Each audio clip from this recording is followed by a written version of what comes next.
Bíblia para a Igreja. O livro de Jonas, com Paulo One. O profeta mimado. Jonas capítulo 4, de 6 a 9. Então fez o Senhor Deus nascer uma planta que subiu por cima de Jonas para que fizesse sombra sobre a sua cabeça, a fim de o livrar de seu desconforto. Jonas, pois, se alegrou em extremo por causa da planta. Mas Deus, no dia seguinte, ao subir da alva, enviou um verme, o qual feriu a planta, e esta se secou. E nascendo o sol, Deus mandou um vento calmoso oriental. O sol bateu na cabeça de Jonas de maneira que desfalecia. Pelo que pediu para si a morte, dizendo: melhor me é morrer do que viver. Então perguntou Deus a Jonas: é razoável essa tua ira por causa da planta? E ele respondeu: é razoável minha ira até a morte. Há um conhecido provérbio popular que diz que não se deve dar com uma mão aquilo que se tira com a outra, expressando a ideia de existir uma falsa caridade. Há variações sobre o mesmo tema, como por exemplo, Deus dá com uma mão e o diabo tira com a outra. Mas o que acontece quando Deus dá e ele mesmo tira? Aliás, a mais célebre oração de Jó, aquele que perdeu tudo o que tinha de um dia para o outro por causa da prova de sua fé, que Satanás propôs a Deus, consistiu justamente na frase: saí nu do ventre da minha mãe e nu partirei. O Senhor o deu e o Senhor o levou. Louvado seja o nome do Senhor. Jó 1:21. Se for para tirar depois, por que Deus dá? Não teria sido melhor ele não ter dado mesmo? Vemos o profeta Jonas sob a cabana que construíra para contemplar a sorte da grande cidade de Nínive. Os dias passaram e tudo tranquilo, as ruas cheias de pessoas, as tropas guardando posições nos portões da cidade, as sentinelas mantendo posição sobre as grandes e espessas muralhas de Nínive. Nada de anormal naquela cidade.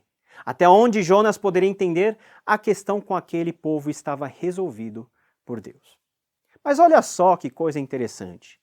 A narrativa vai continuando e conta a ação de Deus sobre a vida do próprio profeta Jonas.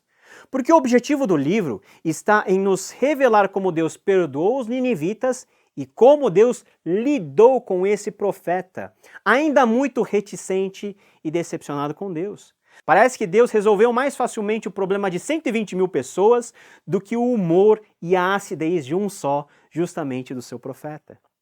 Deus então deu um mimo a Jonas. Na aridez e no calor que Jonas estava, o Senhor fez crescer uma planta que subiu por cima de Jonas para que fizesse sombra sobre a sua cabeça, a fim de o livrar do seu desconforto. Que planta era essa? A verdade é que ninguém sabe.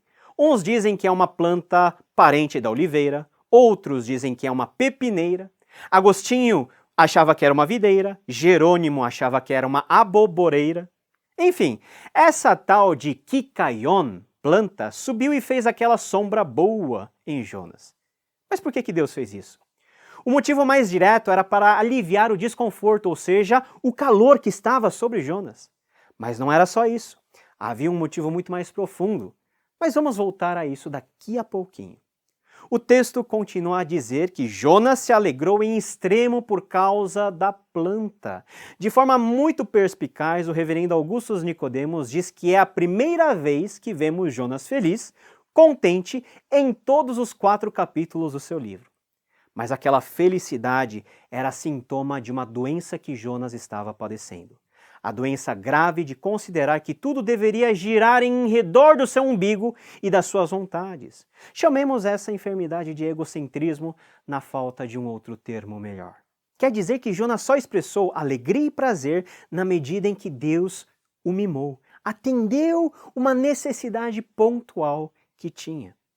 E o mesmo que fez cara feia durante o maior avivamento do mundo, sorriu quando Deus fez uma sombra para ele descansar. Jonas é o exato reflexo de cada um de nós. Não importa o que seja, se for para o nosso benefício, consideramos bênção.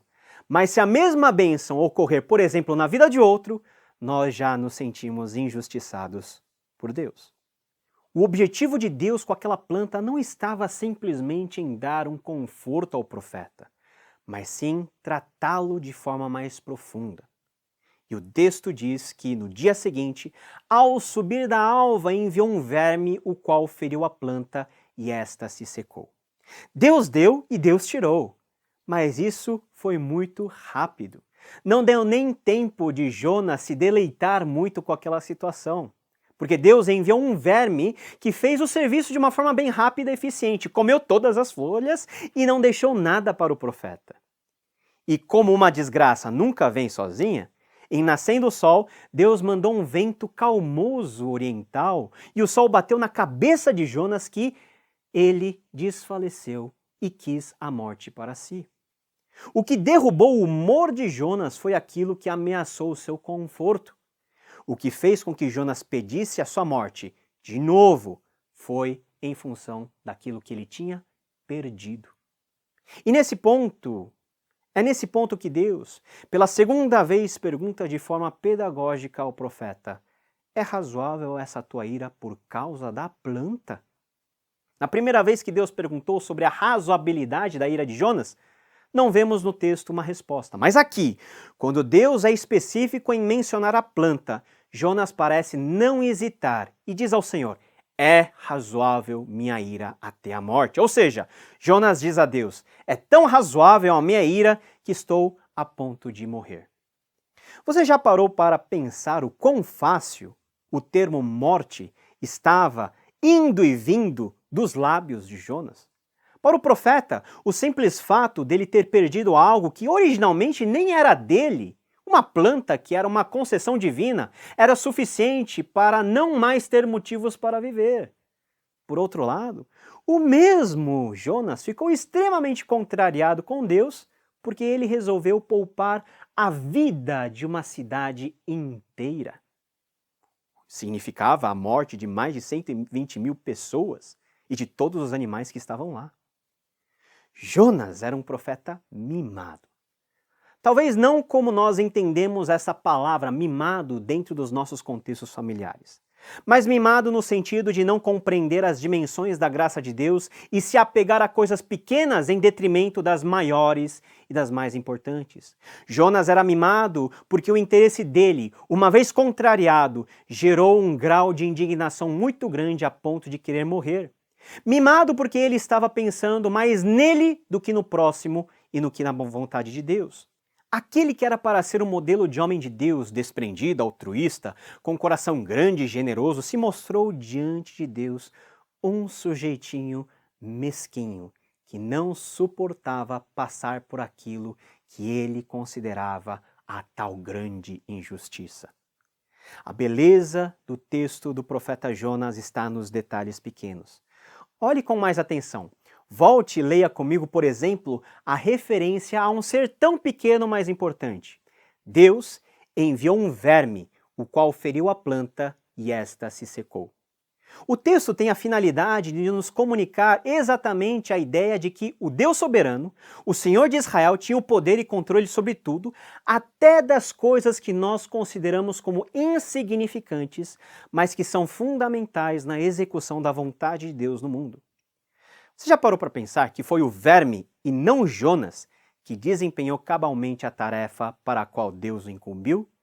Em outras palavras, equivale a dizer que enquanto o verme foi e fez o que ele tinha que fazer, Jonas, o profeta do Senhor, na primeira não fez e na segunda fez, mas fez mal feito. E o texto é rico por nos comunicar mais uma coisa. Deus não depende da qualidade do trabalho de Jonas e nem da sua boa vontade. Deus usa o que quer, da forma que quer, para fazer o que ele quer. O verme não reclamou, o verme simplesmente foi e fez. Mas enquanto isto, lógico que Jonas não teve olhos para ver a façanha daquele verme fiel a Deus. Digamos que Jonas estava mais ocupado em administrar as suas emoções, que naquele momento estavam a ponto de explodir. Em contraste ao profeta mimado, o texto nos ensina a vermos com olhares atentos o verme que simplesmente foi e obedeceu a Deus. Somos convidados a nos despirmos da visão falsa que Deus quer sempre nos usar em coisas grandes, de formas solenes. Na maioria das vezes, Deus espera que a nossa obediência se manifeste dentro da rotina natural da vida. Para o verme, o pedido de Deus era simples de ser feito. ia na direção dos seus instintos de sobrevivência. O verme não se aventurou nem em questionar ou nem em fazer coisas mais nobres. Não, o verme simplesmente foi e comeu toda a planta. A palavra de Deus, meus irmãos, nos ensina a termos uma reação simples e rápida diante daquilo que o Senhor nos manda fazer.